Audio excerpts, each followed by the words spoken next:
inquiétudes majeures à laquelle l'on fait face quand on élève seul un enfant, ce sont les conséquences que pourrait avoir l'absence de l'autre parent sur cet enfant-là. Même si ces inquiétudes sont légitimes, sachez qu'il est tout à fait possible pour un parent seul d'élever un enfant qui va devenir un adulte heureux et équilibré.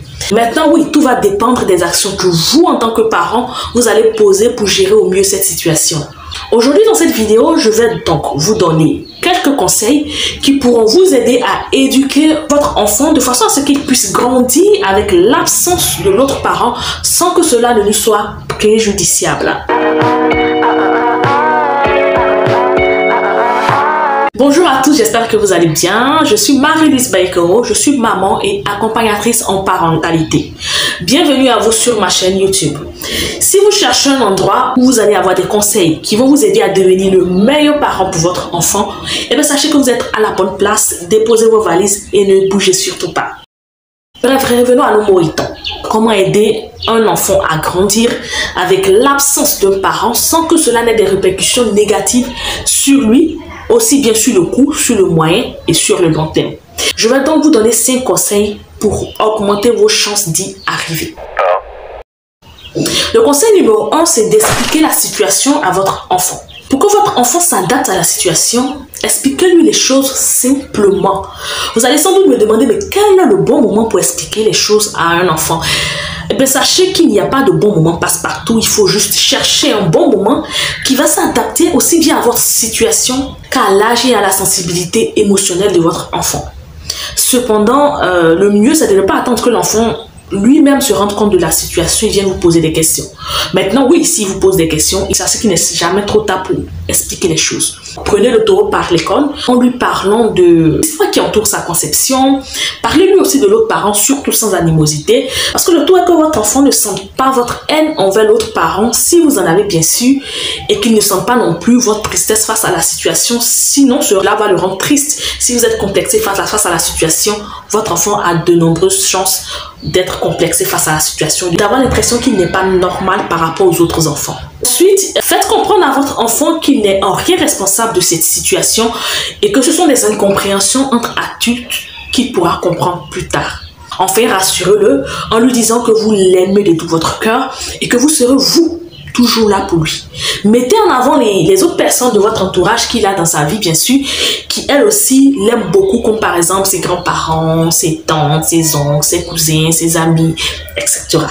Si votre enfant vous demande pourquoi l'autre parent ne veut pas s'impliquer dans sa vie, répondez-lui simplement que c'est parce que l'autre parent, bien sûr, c'est une personne qui ne mesure pas la chance que c'est de l'avoir dans sa vie.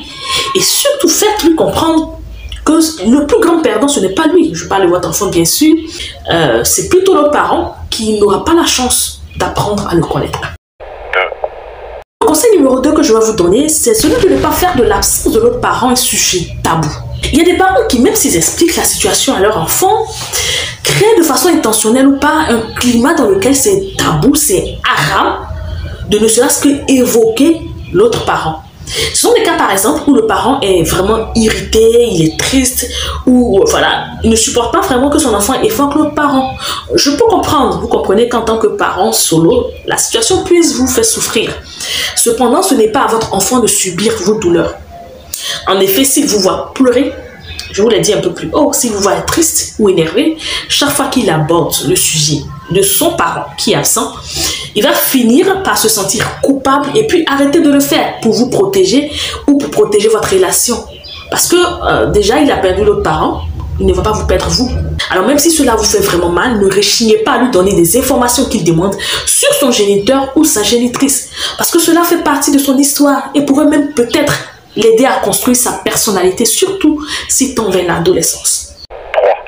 Le conseil numéro 3 que je vais vous donner, c'est celui de laisser votre enfant exprimer ses émotions face à la situation, sans essayer de les guider, de l'en dissuader, laissez-le s'exprimer. Il en a besoin, ok? Il y a des parents qui ont tellement peur que leur enfant ne grandisse avec de la haine vers l'autre parent qu'ils vont l'empêcher d'exprimer sa colère. Dans ce genre de cas-là, même si l'intention derrière est bonne, la manière ne l'est pas, vous comprenez? Parce qu'il faut pouvoir, comme je vous ai dit, laisser l'enfant faire ressortir la colère, les ressentiments et tout sentiment négatif qu'il a envers son parent qui est à l'intérieur.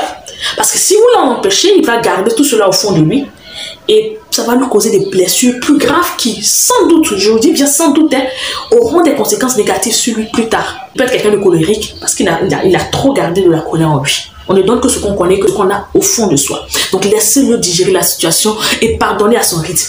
Vous soyez juste à côté pour l'accompagner sur le chemin de la guérison et du pardon.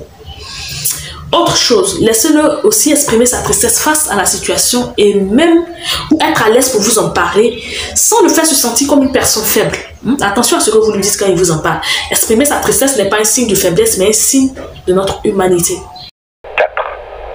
Le conseil numéro 4 que je vais vous donner, c'est celui de trouver des excuses aux parents absents dans le but d'atténuer les choses. Autant vous ne devez pas parler mal du parent absent à votre enfant, autant vous ne devriez pas lui trouver des excuses. Parce que si vous le faites, votre enfant risque d'idéaliser ce parent-là et puis de ne jamais faire le deuil. Parce que oui, il faut qu'il fasse son deuil, surtout si c'est un parent qui n'a pas vraiment envie d'être dans sa vie. Il va arriver un moment où vous serez à court d'arguments et d'excuses. Donc attention à ce moment-là au retour de bâton.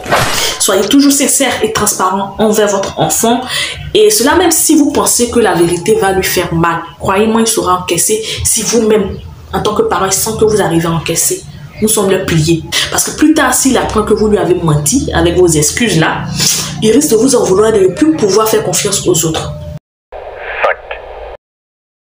Le cinquième et dernier conseil que je vais vous donner, c'est celui de trouver une figure paternelle ou maternelle à votre enfant. Donc, une figure parentale, hein, grosso modo. Ce dernier pourra faire l'objet d'une vidéo spéciale un peu plus tard, néanmoins, je vais vous en parler ici un tout petit peu. Pour moi, le plus important pour un enfant, ce n'est pas celui qui partage le même ADN que lui. Ça, bon, écoutez.